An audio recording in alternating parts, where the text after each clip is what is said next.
1944. Com a maré virando contra a máquina de guerra nazista, o séquito de Hitler começa a considerar o impossível. Publicamente, eles negavam haver uma crise, mas, em particular, eles sabiam que era um desastre.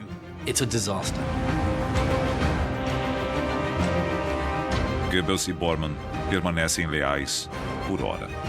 Mas o segundo em comando do Reich, Hermann Göring, prepara-se para a vida após a guerra. Göring sempre quis pôr as mãos na liderança, no grande prêmio. O arquiteto do Holocausto, Heinrich Himmler, negocia em segredo com os aliados. Era um jogo muito arriscado. O risco pessoal era altíssimo. E um homem, Albert Speer, se envolverá em um plano para colocar o povo alemão à frente do Führer. Para salvar a Alemanha, era preciso sacrificar Hitler. Esta é a história dos asséculas de Hitler.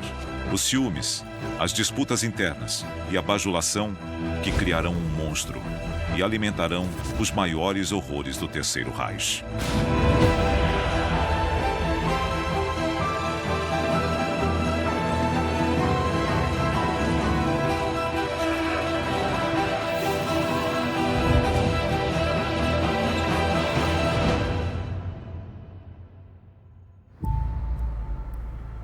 Julho de 1944. Faz um mês que os aliados desembarcaram nas praias da Normandia, abrindo um novo fronte. Enquanto ao leste, os russos avançam. E bombas caem sem resistência sobre o cinturão industrial alemão. O massacre é impiedoso. Adolf Hitler não é nem sombra do que já foi. Mas há alguém sempre ao seu lado, pronto para dizer ao Führer o que ele quer ouvir, ou ampliar ainda mais o próprio poder. Martin Bormann. Ele não era uma figura glamurosa. Ele não se destacava. Não era conhecido pelo público. Ele não falava muito. Mas, de repente, as pessoas notaram que estava sempre por perto. Como sempre, Bormann passa a maior parte do tempo alimentando a paranoia de Hitler. Ninguém, ele diz, é digno de confiança. Bormann estava sempre consolidando a própria posição, tentando se tornar a única pessoa com quem Hitler podia contar, reduzindo o círculo de confiança de Hitler. Bormann passou a controlar o acesso a Hitler. Então, os aliados de Bormann tinham a atenção de Hitler. Mas se desagradassem Bormann, também perdiam o acesso a Hitler. As mudanças nos rumos da guerra apenas aproximam Bormann do Führer. Mas outros estão em crise. Há 4 meses, o antigo favorito de Hitler, Albert Speer, vem sofrendo de um colapso mental. O ex-arquiteto foi encarregado da missão impossível de manter o exército alemão abastecido de armas, bombas e balas. Ele não conseguia produzir os armamentos no ritmo necessário. E no verão de 1944, a Alemanha também estava ficando sem combustível. E Speer sabe que enquanto os aliados destroem suas fábricas, seus rivais planejam destruí-lo. Ficar doente era uma péssima ideia para qualquer nazista. Isso dava aos outros a chance de assumir o papel dele e de se aproximar de Hitler. Então ele tinha problemas enormes que não podia resolver. Tentando trabalhar de seu quarto de hospital, Speer busca uma saída.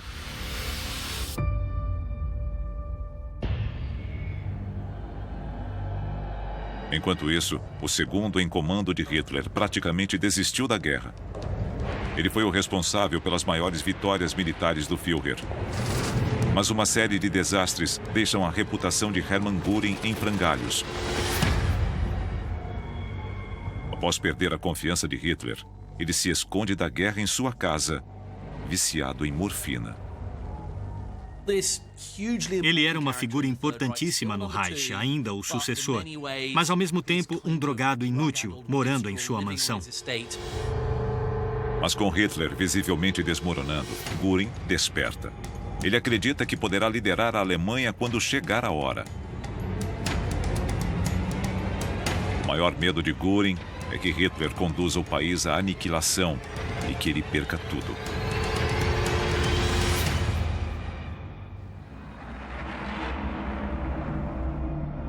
O ministro da propaganda, Joseph Goebbels, tenta manter a influência de sua máquina de manipulação. E com a situação se deteriorando, ele recorre à paranoia. A propaganda nazista alimentava a ideia de que, se a Alemanha perdesse a guerra, toda a população seria aniquilada pelos russos e também, é claro, pelos judeus. O líder da SS, Heinrich Himmler, é quem tem mais a temer com um contra-ataque judaico. Como arquiteto da solução final, ele está cada vez mais nervoso.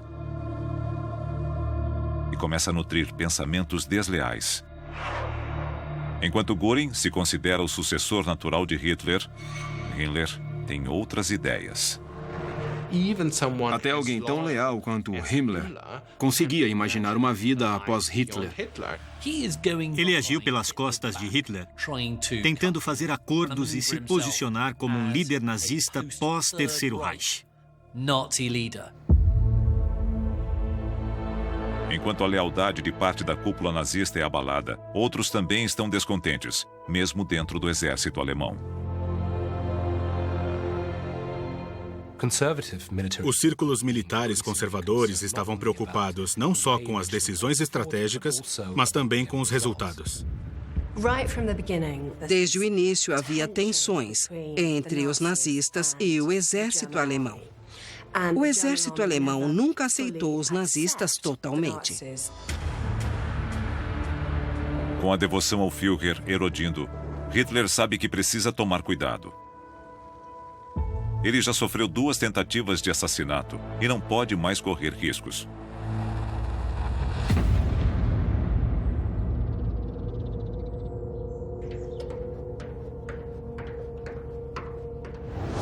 O QG de Hitler, no fronte oriental, a Toca do Lobo, fica escondido nas profundezas da floresta prussiana. Uma única ferrovia leva até a fortaleza camuflada, repleta de soldados da SS. E é deste refúgio que Hitler comanda a guerra.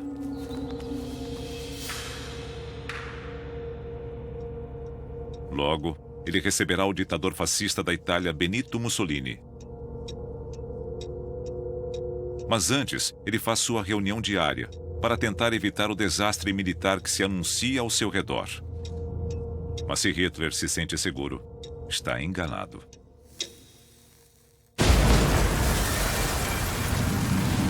Uma explosão ecoa pelo complexo. Uma bomba estourou dentro da sala de reuniões de Hitler. Parece impossível que qualquer um dos presentes ainda esteja vivo.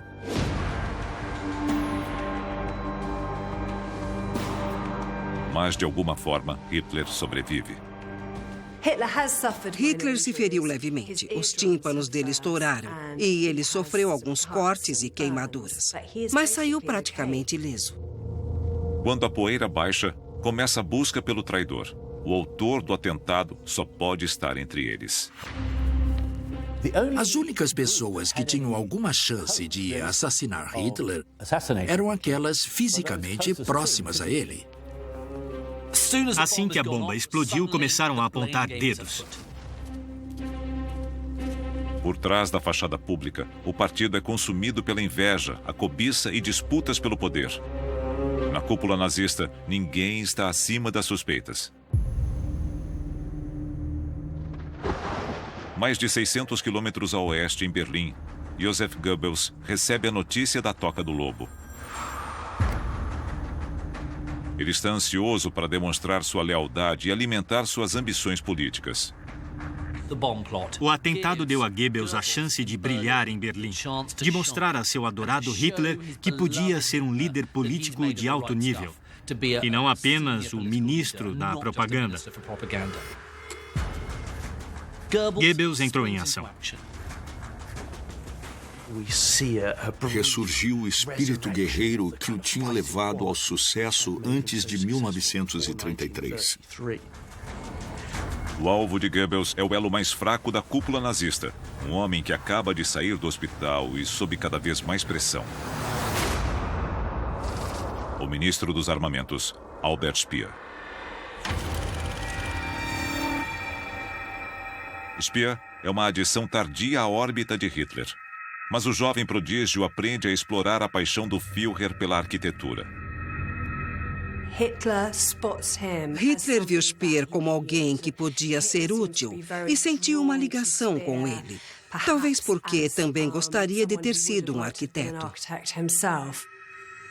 Logo, ele está projetando os ícones da megalomania nazista.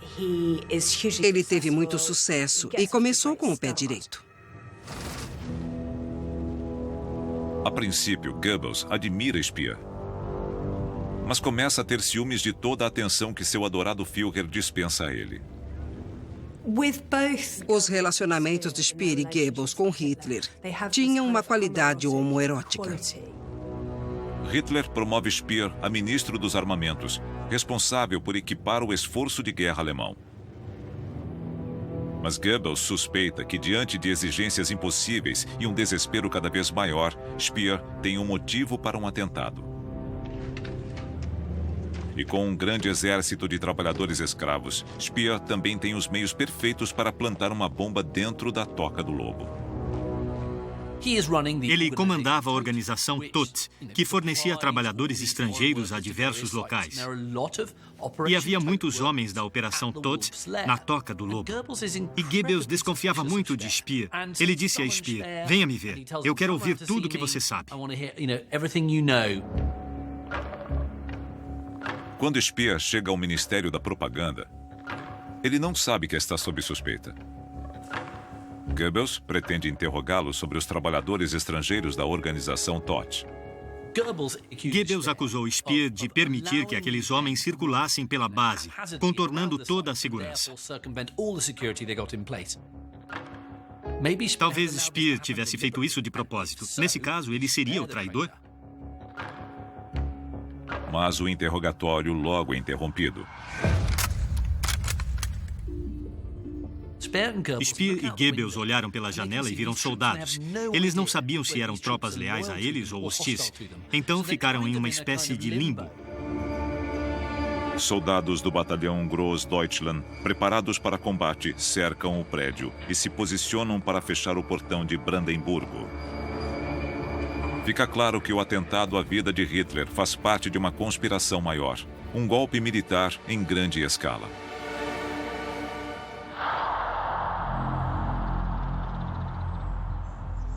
Na Toca do Lobo, a caçada ao traidor continua.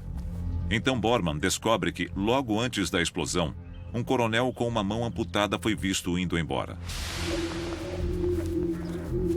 Ele só pode ser um homem, um herói de guerra, Klaus von Stauffenberg, que estava na reunião em que a bomba foi plantada. Klaus von Stauffenberg era o único indivíduo que podia ter chegado perto bastante do Führer para realizar o atentado. Ele tinha sofrido pela Alemanha, portanto era confiável e honrado aos olhos de muitos. Ele vinha da aristocracia. Era um militar à moda antiga. Não era um democrata. Mas era um nacionalista alemão e não queria ver o nome do país jogado na lama. A participação de Stauffenberg é uma notícia chocante para a cúpula nazista.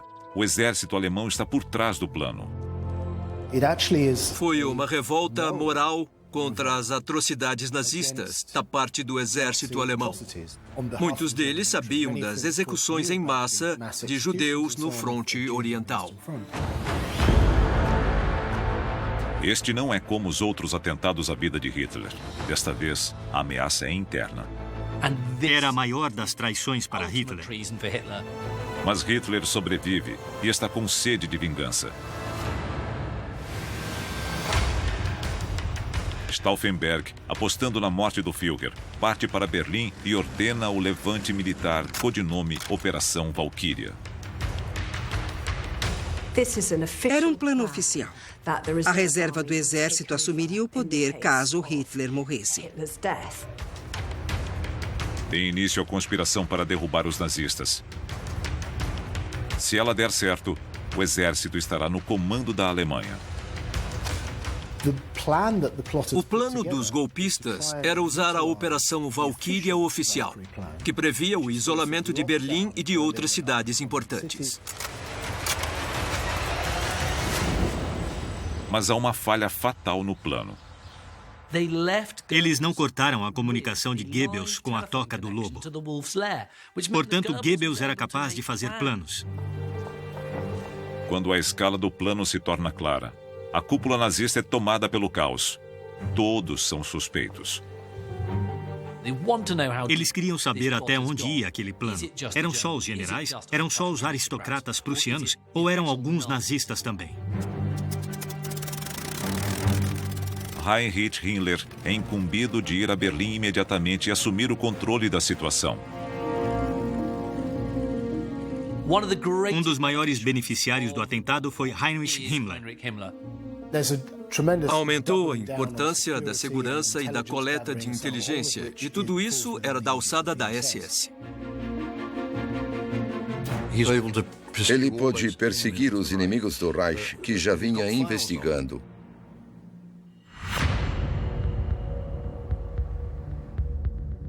Himmler usa a Gestapo para investigar todas as conexões que a cúpula nazista pode ter com os conspiradores.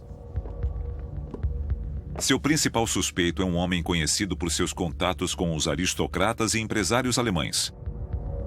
Hermann Göring.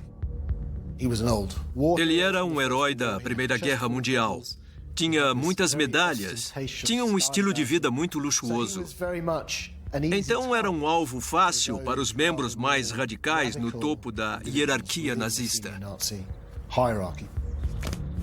Alheio ao fato de estar na mira de seu velho inimigo, Himmler, Göring deixa sua mansão e parte para se juntar a Hitler na Toca do Lobo. Incrivelmente, apesar dos tímpanos rompidos, queimaduras e um corte na mão, Hitler se recusa a cancelar a visita de Mussolini.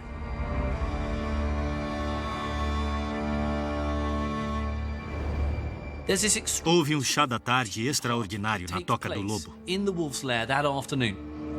Quando Göring chega, Bormann fica de olho nele. Pouco sofisticado e popular, Bormann nunca gostou do glamuroso herói de guerra. Em clima de tensão e desconfiança, o chá da tarde logo se torna uma grande discussão. O almirante Dönitz culpa o exército pelo fracasso do esforço de guerra. Göring concorda. Mas Dönitz se volta contra ele e também responsabiliza a Luftwaffe. Dönitz foi um passo além e disse: "Você está perdendo a guerra, Göring." Então foi quase uma briga em família, no círculo íntimo de Hitler. Enquanto isso, Mussolini brincava com seu bolo, como uma criança com massinha. Hitler não aguenta mais e destila toda a sua fúria por 1h30. Incapaz de aceitar a responsabilidade pelo desastre que criou, Hitler escolhe um bode expiatório. E seu discurso termina com uma explosão de megalomania. Eu começo a duvidar de que o povo alemão seja digno dos meus ideais.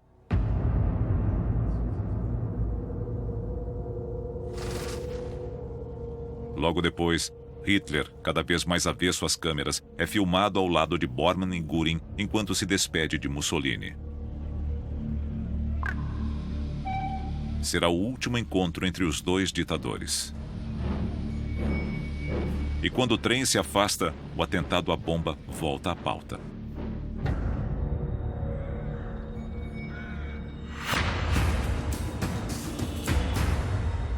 Em Berlim, a Operação Valkyria segue em andamento, com soldados cercando Goebbels e Speer no Ministério da Propaganda.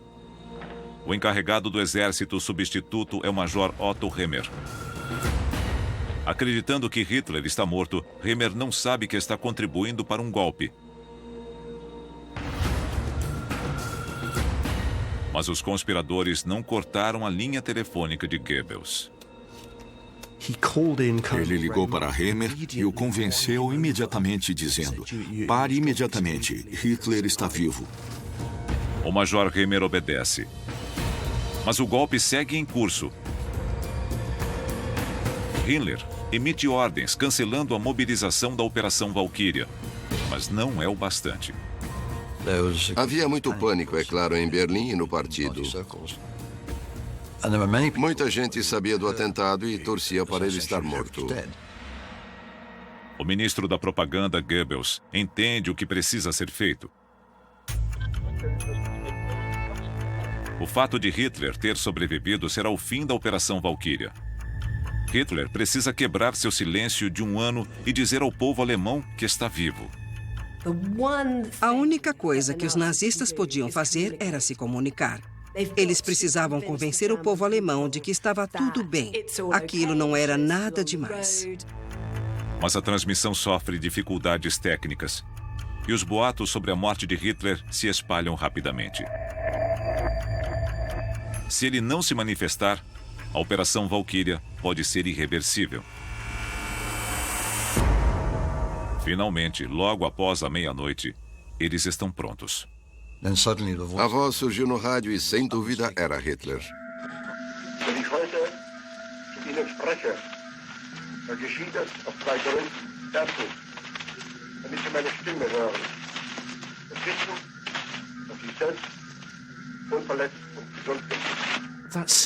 Ele ainda tinha peso entre as pessoas, ainda tinha um impacto enorme.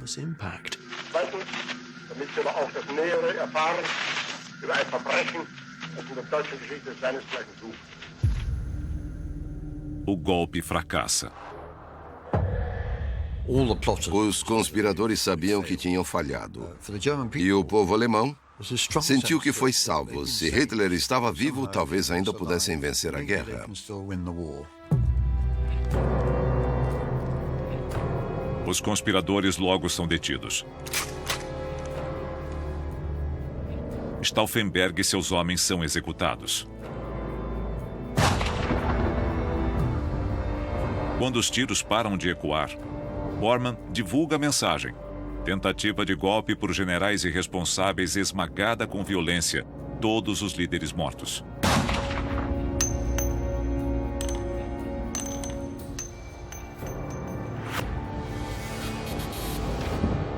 Fica claro que o assassinato seria o início de uma rebelião militar e política contra o regime. Era um movimento muito diverso, que incluía liberais, defensores do cristianismo e também conservadores, que estavam preocupados. E a rede de inteligência de Himmler também revela evidências perturbadoras que incriminam um dos membros da cúpula. No cofre dos conspiradores, a SS encontra uma lista daqueles que encabeçariam um novo governo no caso de sucesso do golpe. Ao lado de ministro dos armamentos, dizia Speer. Albert Speer volta à mira. No diário de Stauffenberg, Himmler também descobre que Speer foi convidado para uma reunião com os conspiradores no mesmo dia do atentado à vida de Hitler. Speer está em maus lençóis. Himmler emite a ordem imediatamente. As execuções devem ser suspensas. Antes de erradicar a oposição, Himmler precisa de informações. E homens mortos não falam. Eles eram brutalmente torturados até revelarem os segredos. E só então eram enforcados. Surgem boatos de que Albert Speer foi preso e até executado. Na verdade, a Gestapo percebe que a evidência contra Speer é inconclusiva. Felizmente, ele recusou o convite à reunião com os conspiradores. Speer disse: não posso, estou muito ocupado, muito exausto. Motivos genuínos. E a escolha de Speer como ministro dos armamentos podia ser apenas um desejo da parte dos traidores. Por sorte, a lápis ao lado do nome dele havia um ponto de interrogação e as palavras "se possível".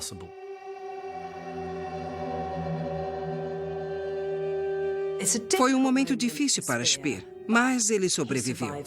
O ponto de interrogação foi o bastante.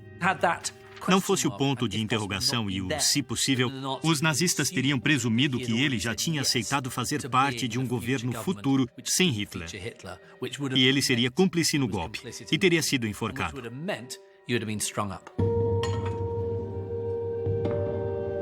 Após a tentativa de golpe, milhares são executados. Muitos pendurados como peças de carne. Hitler chega a ordenar a filmagem de algumas execuções para poder assisti-las depois.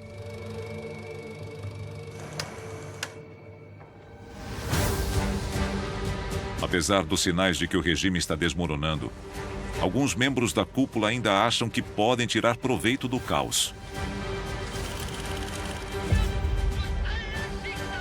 Meses antes, Goebbels fez um discurso empolgante ao povo alemão, pedindo a mobilização de todos como parte do esforço de guerra. Inicialmente, Hitler rejeita a ideia. Mas agora, ele finalmente dá seu apoio incondicional à guerra total de Goebbels. Por um momento, pareceu que ele tinha controle total sobre o que ia acontecer, sobre a condução da guerra e sobre como empregar os recursos da nação. Significava que Goebbels concentraria mais poder.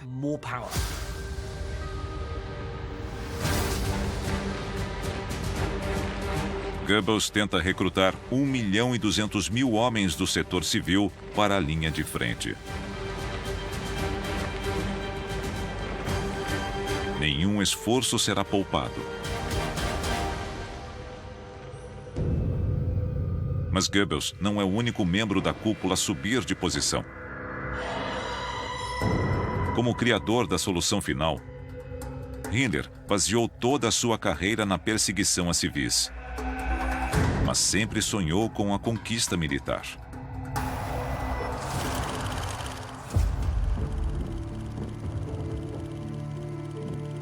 Himmler completa 18 anos nos últimos dias da Primeira Guerra Mundial e está louco para provar seu valor como soldado. Mas é tarde demais. Himmler nutre sonhos de comando militar desde então. Agora, mais de 2 décadas depois, ele finalmente tem sua chance. Após o fracasso do golpe, o aspirante a soldado é nomeado comandante do exército responsável por defender o cinturão industrial da Alemanha. Agora ele tinha muito poder como comandante de um exército de 2 milhões de homens. E se sentia um soldado. Não era apenas o diretor da SS, era um soldado de verdade. E isso era muito importante para ele. E ainda mais importante, ele finalmente toma o lugar de Hermann Göring como o escolhido de Hitler.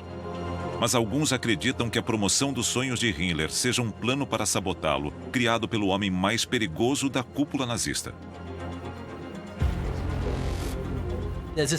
Há uma teoria de que foi Bormann quem convenceu Hitler a ceder esse posto militar a Himmler para que ele fracassasse. Se for verdade, a precisão de Bormann é cirúrgica. O exército de Himmler está em dificuldades, sem suprimentos e equipamentos. É uma crise que põe Himmler em conflito imediato com o homem que acaba de escapar dos esquadrões da morte da sua Gestapo, Albert Speer. Após sobreviver aos boatos de seu envolvimento na Operação Valkyria, Speer, como ministro dos armamentos, se desentende com Himmler por causa da mão de obra. Himmler queria os homens no exército. Speer os queria nas fábricas, fazendo aviões e bombas.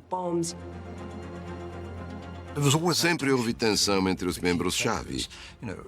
De onde virão meus recursos? De onde virão meus homens? Alguém quer tirá-los de mim?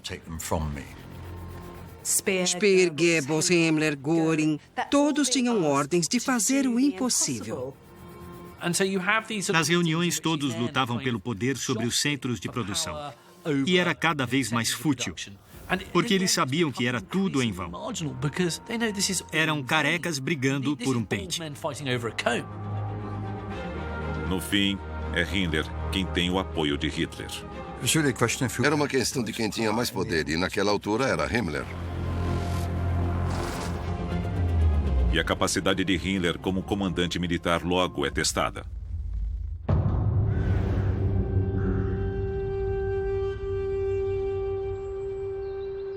Na Toca do Lobo, Hitler ainda está convencido de que pode vencer a guerra.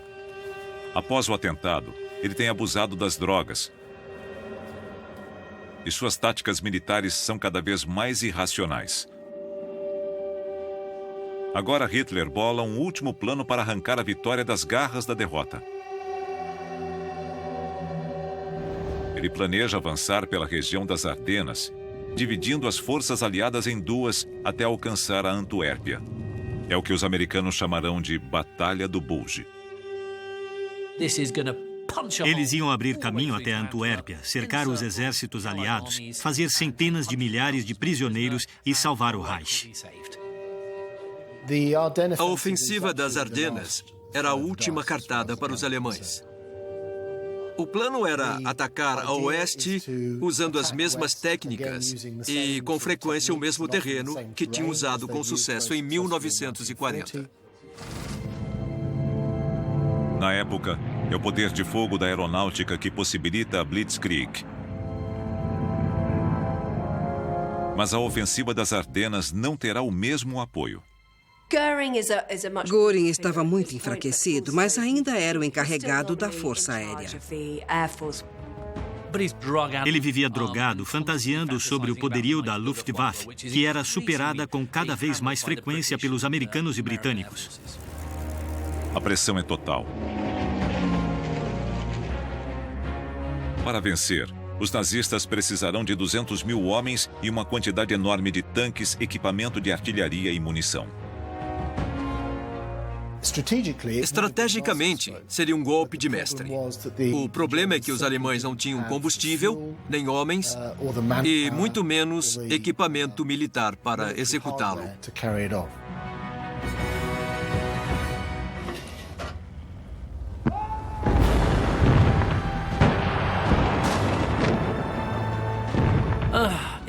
Nada deu certo. O tempo estava horrível. Eles não conseguiam levar homens até a linha de frente. Não conseguiam levar nada até lá. Sempre que passava um avião, eles tinham que se esconder.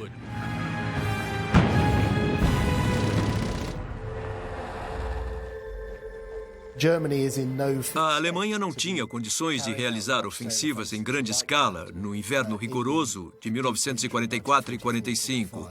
Eles estavam nas últimas. O pequeno papel de Himmler na operação e sua primeira experiência no comando militar termina em desastre. Mas Hitler aposta novamente em seu comandante novato. Agora, seu exército deve defender Berlim do avanço soviético no fronte oriental. Ele estava em desvantagem numérica e não tinha recursos para montar uma defesa eficiente.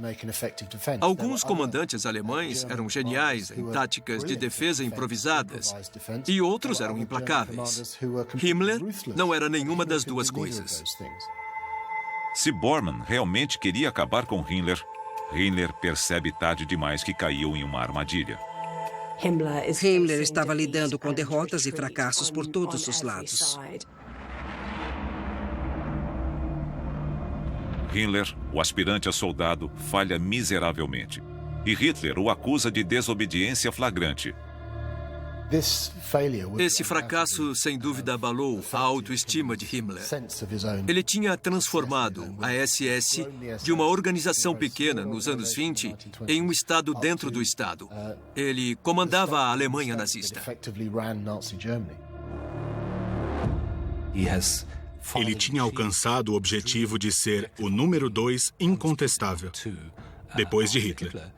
Mas era o segundo em comando de um império em ruínas. Com seu sonho em frangalhos, Himmler quer renunciar, mas ele não consegue encarar Hitler.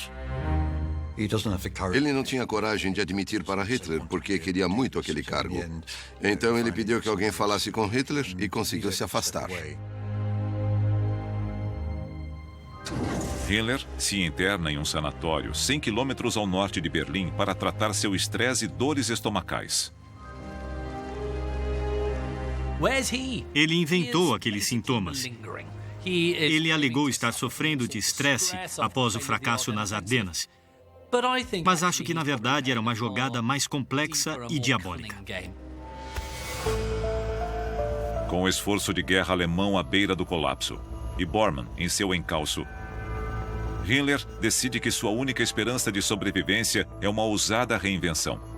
Ele precisa se livrar de seu passado assassino. Himmler, em quem por muito tempo Hitler confiou acima de todos os outros, começou a planejar o futuro desde muito cedo. Ele queria se distanciar do genocídio no qual teve um papel tão importante. Apenas um mês antes, Himmler ordena o fechamento das câmaras de gás e crematórios dos campos de concentração. Não foi por pena dos prisioneiros. Ele queria cair nas graças dos aliados quando eles vencessem. Seus homens começam a destruir evidências, ateando fogo em alojamentos, muitos deles com os prisioneiros ainda dentro.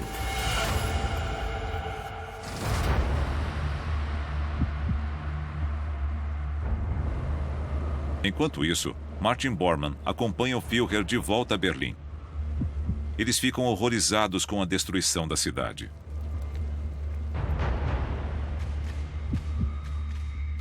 Eles viram a chancelaria do Reich pela última vez um mês antes. Agora, ela está em ruínas.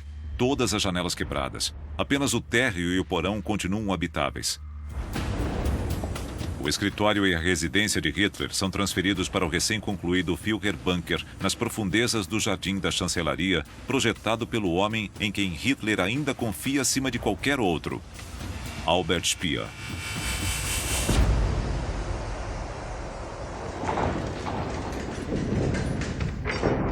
"18 salas de concreto aparente, sua fortaleza subterrânea. Defendida o tempo todo por guardas da SS escolhidos a dedo.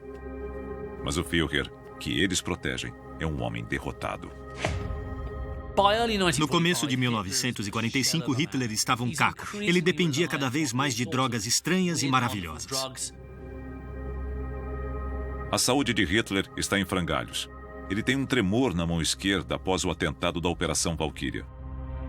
Mas a cúpula nazista não age, aparentemente paralisada de medo. Exigiria muita coragem dizer: "Você está errado, não vamos mais segui-lo." Era impossível. Se derem um passo em falso, eles sabem que podem se tornar vítimas da sombra silenciosa de Hitler, Martin Bormann. Era muito perigoso contrariar Bormann, porque ele era o cão de guarda de Hitler. Quando alguém irritava Hitler, ele dizia a Bormann: "Nunca mais quero ver esse sujeito." Todos estavam muito tensos e queriam manter Hitler feliz. E sabiam que um esquadrão da morte de Bormann podia matá-los.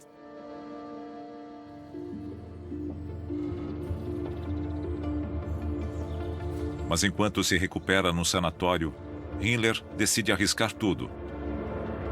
Ele bola um plano de fuga, enviando uma mensagem através de seu massagista ao vice-presidente da Cruz Vermelha Suíça. Se retirarem as queixas de violação de direitos humanos, Himmler entregará o último patrimônio que ainda tem. Himmler quer usar prisioneiros de campos de concentração como moeda de troca. Ele tenta comprar sua liberdade com vidas judaicas. Foi nojento. Ele estava usando reféns, escudos humanos, para negociar a própria liberdade. Eram atos de traição aos olhos de Hitler e ele seria enforcado. Mas o fato de Himmler ter coragem para fazer isso era um sinal de como Hitler tinha perdido a autoridade sobre ele. Era um jogo muito arriscado. O risco pessoal era altíssimo. Himmler espera que, libertando os prisioneiros, ele possa abrir um canal de comunicação com os aliados. Ele estava muito enganado, na esperança ingênua de negociar um acordo com os aliados ocidentais. Ele espera até que sua nova imagem como um nazista que libertou os judeus possa lhe garantir um papel de liderança na Alemanha do pós-guerra. Himmler estava fantasiando, superestimando totalmente suas habilidades e seu status internacional.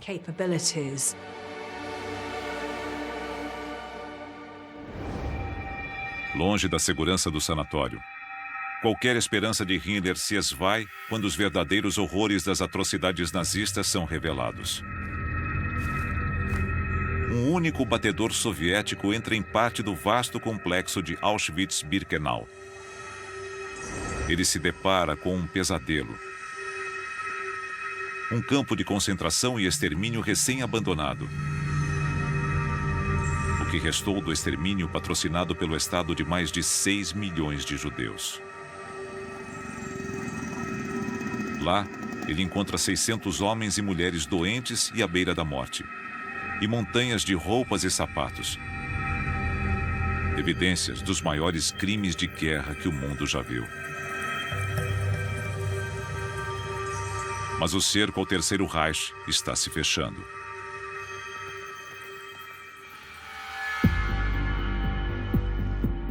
Para o ministro dos Armamentos, Albert Speer, a chegada dos soviéticos a essa região marca o fim da esperança.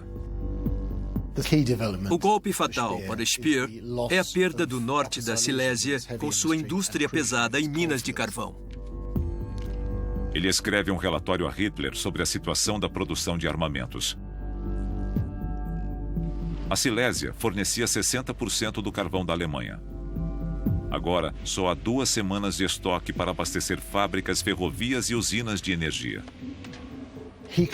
Ele viu que a indústria alemã, que já estava nas últimas, não conseguiria mais resistir. Quando recebe a notícia, o ego frágil de Hitler se desintegra e ele desconta sua raiva nas pessoas que afirma amar. Ele emite o chamado Decreto Nero, terra arrasada. Não haveria nada para os aliados quando chegassem. Foi como uma criança na praia que, ao final do dia, destrói seu castelo de areia para que ninguém mais brinque com ele. Foi a ordem mais infantil, cruel e amoral que um homem poderia emitir contra o seu próprio povo.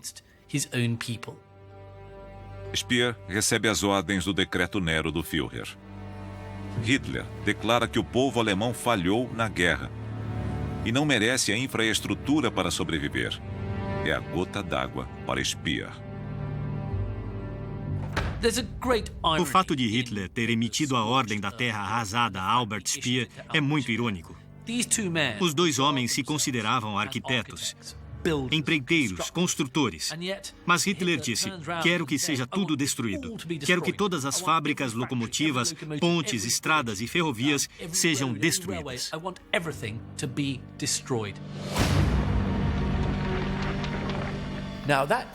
Essa ideia viking de afundar em chamas não era aceitável para Speer. Ele não queria que o povo alemão cometesse suicídio. Não queria uma epidemia de fome. Os alemães não podiam morrer a centenas de milhares.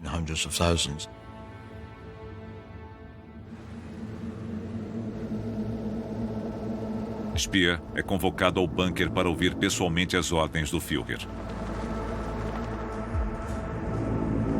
Ele não acredita que seu amigo e mentor, Adolf Hitler, possa ser tão desumano com seu próprio povo.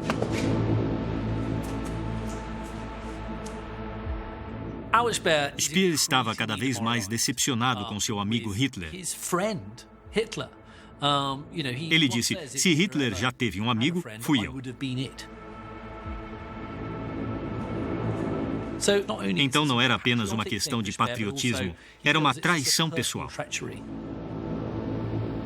No caminho, Speer reflete sobre o próprio destino e sobre um mundo sem Hitler. Depois, ele alegará que é quando surge seu plano para fazer desse mundo realidade. Quando Speer foi interrogado pelos aliados ao fim da guerra, uma das coisas que ele compartilhou foi um suposto plano de assassinato. Albert Speer realmente tentou matar seu amado líder? Como muita gente, Speer pode ter pensado, Ele está louco. Talvez seja melhor matá-lo. É possível, sem dúvida. Speer projetou o bunker, então ele o conhece bem. E sabe que uma bomba de gás estrategicamente posicionada em uma das entradas de ar pode matar a todos em seu interior. Um duto de ventilação levava o ar para dentro do prédio. Ele pensou, a coisa mais fácil do mundo seria pegar gás venenoso, tabum, um agente nervoso incrivelmente tóxico que mata rapidamente após a ingestão, injetá-lo na entrada de ar do bunker e problema resolvido. De acordo com o relato de Speer, ele descobre que as entradas de ar foram deslocadas. Hitler ordenou que as entradas de ar fossem elevadas, caso os russos usassem gás para atacá-lo. Como o gás tende a ser mais pesado que o ar, ele assentaria e não chegaria às entradas de ar. O suposto plano de Speer é frustrado. Talvez ele tenha pensado nisso e mencionado a alguns subordinados. Mas é mais provável que ele tenha usado essa história para convencer os aliados de que não era um nazista tão malvado como os outros.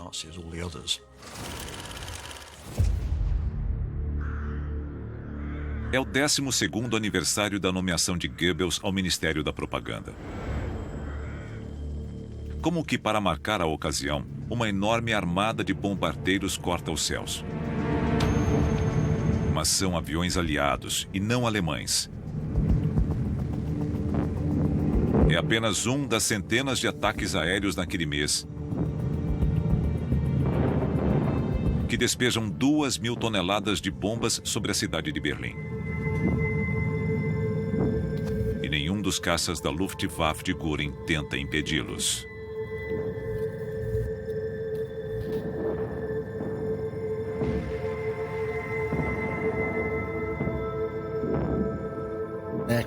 As aeronaves voam sem oposição sobre a Alemanha.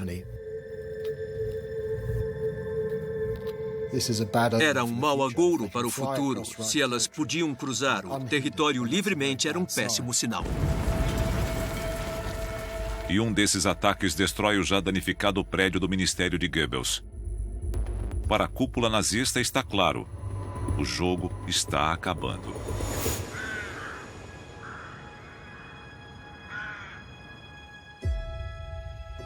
Göring se dedica a garantir que suas preciosas obras de arte roubadas dos maiores museus da Europa sejam protegidas do avanço aliado. Quando a guerra acabar, Göring ainda espera exibi-las em seu novo lar como futuro chanceler da Alemanha. Quando os líderes nazistas perceberam que era o fim, que a Alemanha ia perder a guerra e o projeto de Hitler tinha fracassado, eles reagiram de formas diferentes. 300 quilômetros ao sul de Berlim, 1.200 prisioneiros de campos de concentração são libertados e colocados em um trem rumo à Suíça. O plano de Himmler, bolado no sanatório com seu massagista, está sendo executado. Mas se Himmler quer se reinventar como salvador dos judeus, ele escolheu o caminho errado, exigindo um pagamento de 5 milhões de francos suíços. É parte de seu plano delirante de se posicionar como o homem que governará a Alemanha após uma rendição negociada. Goebbels, por outro lado, não enxerga o propósito da vida sem o seu Führer. Ele trabalha nos bastidores para garantir que a população se mantenha fiel ao partido. Apesar da proximidade do Exército Vermelho, ele orquestra uma rara aparição pública de Hitler. Ele cambaleava, estava desgrenhado. Fisicamente, ele já tinha desistido. Martin Bormann também permanece leal a Hitler. Ele tem esperanças de fugir para o bunker que construiu em Obersalzberg. Mas com Hitler determinado a ficar, Bormann sabe que também deve permanecer em Berlim. Seu poder depende totalmente da proximidade com o Führer. Isso mostra como Hitler era uma figura quase divina.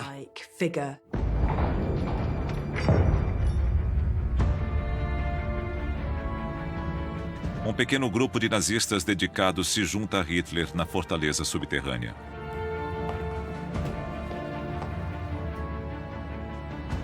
Joseph Goebbels é acompanhado por sua esposa Magda e seus filhos.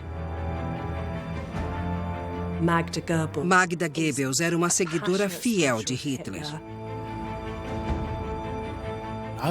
Sempre achei isso trágico e perturbador ao mesmo tempo.